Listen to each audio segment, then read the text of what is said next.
अरे हाला कम बोलचाली ज्यादा।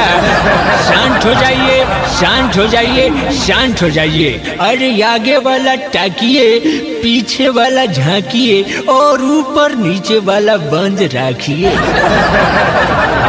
शांत हो जाइए, शांत हो जाइए, शांत हो जाइए। हम आपको अगला और पछिला का मार्गदर्शन कराएंगे।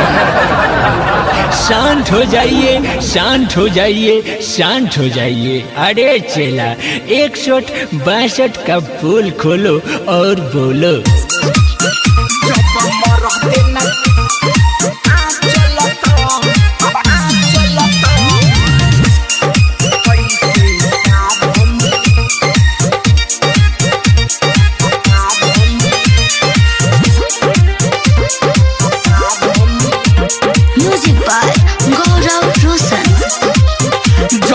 रहते न कमन चलत मेहरारू कैसे साध मिली। जब मरते न कमन चलत मेहरारू कैसे साध मिली।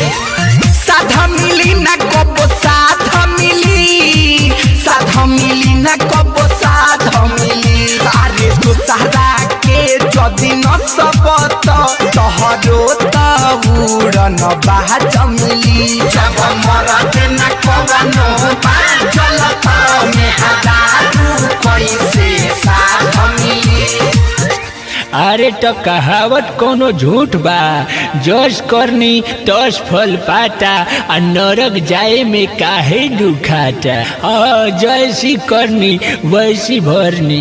अरे चला कुछ ज्ञान की बात करो, ज्ञान की। जाए जाए जाए माल मारी, बोलो जाए जाए माल मारी।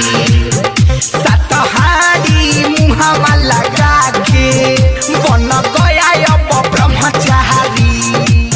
बोलो जाए जाए माल मारी। अरे तो साफा सोधु आइए जाएगा का, सारा लभांडू सबका का होगा।